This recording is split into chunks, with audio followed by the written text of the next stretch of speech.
महायुतीमध्ये 5 जागांचा तिढा अद्याप कायम आहे। ठाणे, पालघर, दक्षिण मुंबई, कल्याण आणि नाशिकच्या जागांबाबत तिढा कायम आहे। ठाणे लोकसभेच्या जागेसाठी शिंदेंची शिवसेना आग्रही आहे। कल्याणमध्ये श्रीकांत शिंदे यांची उमेदवारी पक्की आहे। ठाणे, पालघर, दक्षिण मुंबई, कल्याण आणि नाशिक या 5 लोकसभा जागांबाबत महायुतीचा तिढा अद्यापही सुटलेला नाही। आपसात मोठी रस्सीखेच सुरू असल्याने महायुतीची डोकेदुखी वाढल्याचं चित्र सध्या दिसतंय। ठाण्याची जागा शिंदे सेनेला की भाजपला हा फैसला अजूनही होऊ शकलेला नाही। मुख्यमंत्री एकनाथ शिंदे यांनी ही जागा त्यांच्या पक्षाला मिळावी हा मुद्दा प्रतिष्ठेचा केलाय। कल्याणमध्ये शिंदे यांचे पुत्र डॉक्टर श्रीकांत शिंदे यांची उमेदवारी पक्की मानली जात आहे। मात्र ठाण्यासह अन्य जागांचा निर्णय होत नसल्याने कल्याणमधील जागेचं घोडही सध्या अडलेलं आहे। याबाबतचे ताजे अपडेट देण्यासाठी आपले प्रतिनिधी चेतन ननावरे आपल्यासोबत जोडलेले आहेत। चेतन, खरं तर एक महत्त्वाचा मुद्दा आहे। एकीकडे 2 टप्प्यातलं मतदान पूर्ण झालंय, मात्र काही ठिकाणी काही मतदारसंघात नेमकी ती जागा कुठल्या पक्षाला आहे हे अद्याप निश्चित होत नाही। सध्या जी ताजी अपडेट आहे त्याप्रमाणे 5 लोकसभा मतदारसंघात जागेचा तिढा कायम आहे। कल्याणमध्ये श्रीकांत शिंदे यांचं नाव शिक्कामोर्तब मानलं जात आहे, मात्र अद्याप त्याबाबतही काही मेजर अपडेट नाही। काय सांगाल याबद्दल सविस्तर? काय सध्या या 5 मतदारसंघाबाबतचे ताजे अपडेट्स?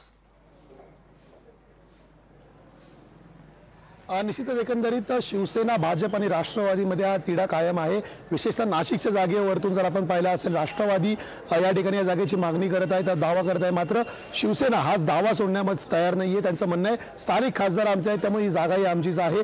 दुसरीकडे जर कल्याणची जागा बघितली तर श्रीकांत शिंदे यांना कुठेतरी ठाण्यामधूनही रिंगणात उतरवता येईल का याची चाचपणी अंतिम टप्प्यापर्यंत केली जात आहे।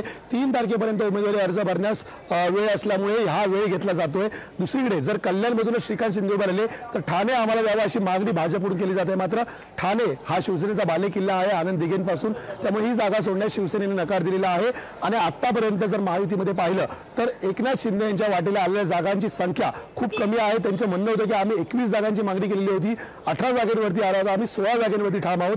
त्यामुळे एकूणच पालघरची जागा भाजप इच्छुक आहे। भाजपचं म्हणणं आहे की गेल्या वेळी आम्ही उमेदवारच या ठिकाणी दिलेला होता, ती जागा आम्हाला मिळावी। याशिवाय दक्षिण मुंबईची जागा भाजप मागत आहे, मात्र दक्षिण मुंबई सोडण्यास आता शिवसेना नकार दिलेला आहे, कारण एकूणच संख्या बघितली जागांची अपेक्षित संख्या जी आहे ती 15 पेक्षा कमी आम्ही येणार नाही, त्यावर तडजोड होणार नाही अशी शिवसेनेची ठाम भूमिका आहे। त्यामुळे हा तिढा आहे तो अद्याप रखडलेला आहे। मात्र तुर्तास तरी असं चित्र दिसत आहे की कल्याण, उत्तर पश्चिम या 2 जागांवरती शिवसेना उमेदवार देईलच। याशिवाय ठाणे असेल, दक्षिण मुंबई असेल आणि पालघर असेल अशा 5 जागा एकंदरीत घेण्यास तयार आहेत। जर नाशिकची जागा सोडली तर पालघरची जागा सोडणार नाही असा शिवसेनेने पवित्रा घेतलेला आहे।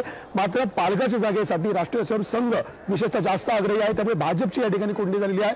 त्यामुळे एकूणच जर भाजपला पालघर सुटली तर ठाणे आणि दक्षिण मुंबई मात्र कुठल्याही परिस्थितीत देणार नाही असा पवित्रा शिंदेने घेतलेला आहे। त्यामुळे आता तरी ठाणे, दक्षिण मुंबई, उत्तर पश्चिम, कल्याण आणि नाशिक अशा 5 जागांवरती शिवसेना ठाम आहे। 1 जागा फक्त शिवसेना सोडण्यास तयार आहेत, मग ती पालघरची सुटते, नाशिकची सुटते की दक्षिण मुंबई सुटते पाहणं महत्त्वाचं ठरेल।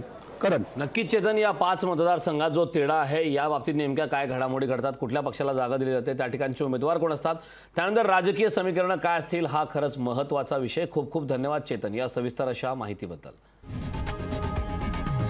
लोकशाही मराठी ऐका, पहा, जागरूक रहा।